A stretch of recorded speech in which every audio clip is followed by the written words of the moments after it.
సాధారణంగా బృహస్పతి గురుగ్రహము సంవత్సరము అంటే 12 మాసాలకు ఒక మారు రాశి మారుతూ ఉంటాడు. సహజంగా ఒక సంవత్సరంలో 2 రాశులలోకి సంచరించడం అనేది సర్వసాధారణంగా జరుగుతున్నటువంటి విషయం. అంటే కొన్ని రోజుల మట్టుకు ఒక రాశిలో ఉంటూ మిగతా రోజులు ఇంకో రాశిలో సంచారం అనేటువంటిది ప్రతి సంవత్సరం కూడాను జరుగుతూ ఉంటుంది. అయితే ఈ సంవత్సరము విశ్వావసునామ సంవత్సరంలో ప్రత్యేకత ఉంది. ఏంటంటే ఈ సంవత్సరంలో గురుగ్రహము 3 రాశులలో సంచరిస్తున్నాడు. ఇది రాశిత్రయ సంచారం అంటారు. అంటే కొంత భాగం 14 మే వరకు వృషభ రాశిలో సంచరించాడు. 14 మే నుండి 18 అక్టోబర్ వరకు మిథున రాశిలో సంచరిస్తున్నాడు. 18 అక్టోబర్ నుండి మళ్ళీ 5 డిసెంబర్ వరకు కర్కాటక రాశిలో సంచరిస్తున్నాడు. తదనంతరం వక్రగతిని పొంది మళ్ళీ మిథున రాశిలోకి వస్తున్నాడు. మళ్ళీ తదనంతరం రుజుమార్గంలోకి వచ్చి మళ్ళీ పయనిస్తున్నాడు. అంటే ఓవరాల్గా మనం చూసినట్టయితే విశ్వావసునామ సంవత్సరంలో 3 రాశులలో వృషభ రాశి, మిథున రాశి, కర్కాటక రాశి ఈ 3 రాశులలో సంచారం అనేటువంటిది జరుగుతుంది. ఈ రాశిత్రయ సంచారము గోచార రీత్యా అంటే ఓవరాల్గా మనం ప్రపంచవ్యాప్తంగా ఈ 3 రాశులలో సంచరించడం అనేటువంటిది అనర్థకమే.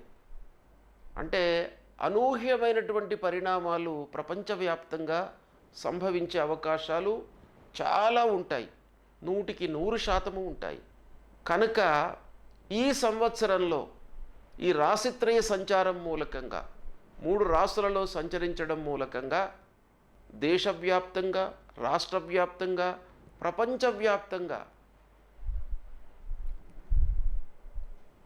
యుద్ధాలు జరగడము, అనర్థాలు జరగడము, రాజకీయంగా ఇబ్బందులను ఎదుర్కోవడము, ఆర్థిక పరిస్థితులు, దేశంలో ఊహించినటువంటి సంఘటనలు, తుఫానులు, వర్షాలు ఇలాంటివి ఎన్నెన్నో అనర్థాలు జరిగే అవకాశాలు చాలా ఉంటాయి అనేటువంటిది మనకు శాస్త్రం చెప్తుంది. అది మనం ప్రత్యక్షంగా ఈ సంవత్సరం కూడాను చూస్తూనే ఉన్నాం. ప్రపంచవ్యాప్తంగా ఎన్నో దేశాల మధ్యన యుద్ధాలు కొనసాగుతూనే ఉన్నాయి.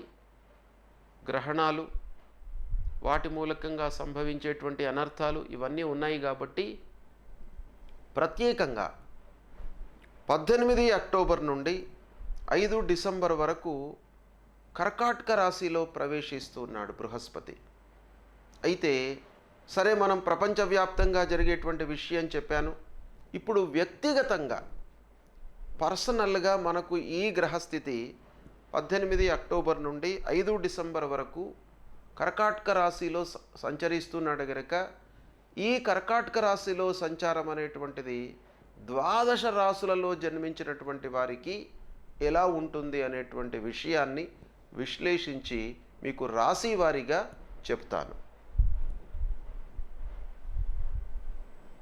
వృశ్చిక రాశి జాతకులకు అంటే వృశ్చిక రాశిలో జన్మించినటువంటి వారికి ఈ సంవత్సరము 18 అక్టోబర్ 2025 నుండి 5 డిసెంబర్ 2025 వరకు కర్కాటక రాశిలో బృహస్పతి సంచరిస్తున్నాడు. గురుగ్రహము కర్కాటక రాశిలో సంచరిస్తున్నాడు.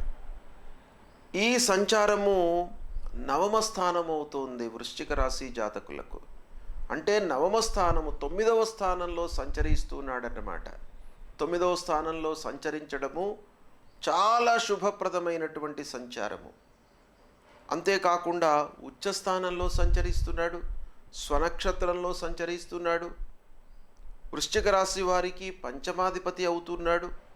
ధనాధిపతి, పంచమాధిపతి భాగ్యస్థానంలో సంచరిస్తున్నాడు గనక వృశ్చిక రాశి వారికి ఈ 47 రోజులు గురువు యొక్క సంచారము చాలా అనుకూలంగా ఉంటుంది అనే విషయం మనకిక్కడ ఈ కాంబినేషన్ మూలకంగా తెలుస్తుంది. అయితే ఈ 47 రోజుల లోపల ఎలాంటి ఫలితాలు ఉంటాయి అనే విషయాన్ని మనం చూసినట్టయితే చేపట్టినటువంటి ప్రతి పనిలోనూ ఆశించిన మేర మీకు ఫలితాలు ఉంటాయి. ఎక్స్పెక్టేషన్కి తగినట్టుగా మీకు ఫలితాలు ఉంటాయి. అన్ని విధాలుగా మీకు కలిసి వస్తుంది. ప్రోగ్రెస్ రేటు కూడాను బాగా ఉంటుంది. రావాల్సినటువంటి డబ్బు సమయానికి అందుతుంది. కొత్త పనులు చేయడానికై మీరు ఉద్యుక్తులవుతారు. వ్యాపారస్తులు కొత్త పనుల లోపల ఒప్పందాలు చేసుకుంటారు. కొత్త పనులను ప్రారంభిస్తారు. వ్యాపారాన్ని ప్రారంభిస్తారు. నూతన గృహ నిర్మాణాది కార్యక్రమాలు చేపడతారు. శుభకార్యాలు చేస్తారు. శుభకార్యాలకు హాజరవుతారు. విద్యార్థులకు చాలా అనుకూలమైనటువంటి సమయము. మంచి సంస్థలలో మీకు అడ్మిషన్ లభించేటువంటి అవకాశాలు ఉన్నాయి. సంతానం కొరకై ఎదురు చూస్తున్నటువంటి వారికి కూడాను ఈ సమయము చాలా అనుకూలమైనటువంటిది. సంతాన ప్రాప్తి కనబడుతుంది. అభీష్ట కార్యసిద్ధి ఉంది. అనుకున్నవి అనుకున్నట్టుగా మీకు పనులు నెరవేరుతాయి. ఈ సమయం లోపల స్థిరాస్తులు, చరాస్తులు కొనుగోలు చేస్తారు. వాహనముల మూలకంగా లాభము కనబడుతుంది. ప్రయాణాల లోపల మీరు అనుకున్నవి సాధిస్తారు. లాభదాయకంగా ఉంటుంది. సంతోషంగా ఉంటారు. వృత్తి వ్యాపారాల లోపల కూడాను అభివృద్ధి బాగా కనబడుతుంది. సంతృప్తిగా ఉంటారు. వృత్తి లోపల వ్యాపారస్తులు ముఖ్యంగా చేసేటువంటి క్రయ విక్రయాల మూలకంగా లాభాన్ని పొందేటువంటి అవకాశాలు ఉన్నాయి. విదేశీ ప్రయాణం గోచరిస్తుంది. అన్ని విధాలుగా ఈ 47 రోజులు వృశ్చిక రాశి వారికి గురు భగవానుడి యొక్క అనుగ్రహం బాగా ఉంది. అన్ని విషయాల లోపల కూడాను సత్ఫలితాలను పొందేటువంటి అవకాశాలు చాలా ఉన్నాయి. ఈ సమయాన్ని మీరు సద్వినియోగపరచుకోండి. శుభ ఫలితాలను పొందుతారు. గురుగ్రహము 18 అక్టోబర్ నుండి 5 డిసెంబర్ 2025 మధ్యకాలంలో కర్కాటక రాశిలో సంచరిస్తున్నాడు. అయితే మన రాశి ప్రకారంగా, మనము పుట్టినటువంటి రాశి ప్రకారంగా 1, 3, 4, 6, 8, 10, 12 స్థానాలలో సంచరిస్తున్నట్టయితే ప్రతికూలమైనటువంటి ఫలితాలు ఇస్తాడు. 2, 5, 7, 9, 11 స్థానాలలో సంచరిస్తున్నప్పుడు అనుకూలమైనటువంటి ఫలితాలను ఇస్తుంటాడు. కనుక ప్రతికూలమైనటువంటి సంచారం మూలకంగా కలిగేటువంటి ఫలితాల నుండి విముక్తులము కావడానికై భగవంతుడి యొక్క అనుగ్రహము, పెద్దల యొక్క ఆశీర్వచనాలు, మనము భక్తి నిబద్ధతతో పనులు చేయడము, ఇవి చాలా అవసరము. అయితే గురువు ప్రతికూలంగా ఉన్నప్పుడు మనము చేయవలసినటువంటి కర్తవ్యాలు పరిహార రూపకంలో మనకు శాస్త్రంలో చెప్పబడి ఉన్నది. కాబట్టి ముందుగా గురుగ్రహ నిమిత్తమై గురుగ్రహానికి సంబంధించినటువంటి మూలమంత్రాన్ని ప్రతినిత్యం కూడాను పఠించండి. అది దేవానాంచ ఋషీణాంచ గురుంకాంచన సన్నిభం వందనీయం త్రిలోకానాం తం నమామి బృహస్పతిం అనేటువంటి మూలమంత్రాన్ని ప్రతినిత్యం కూడాను చదువుకోండి.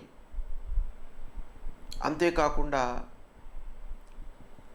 గురువులను సందర్శించండి. గురువులు భగవత్ సమానులు. మన లోపల సనాతన ధర్మాన్ని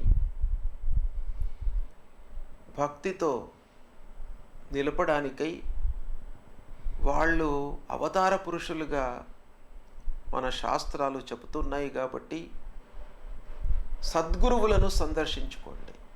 సద్గురువుల యొక్క అనుగ్రహము, ఆశీర్వచనము, మంగళాశాసనం మూలకంగా మీకు ఆ గురు భగవానుడి యొక్క ప్రతికూల ఫలితాలు నిర్వీర్యమై సత్ఫలితాలు కలుగుతాయి.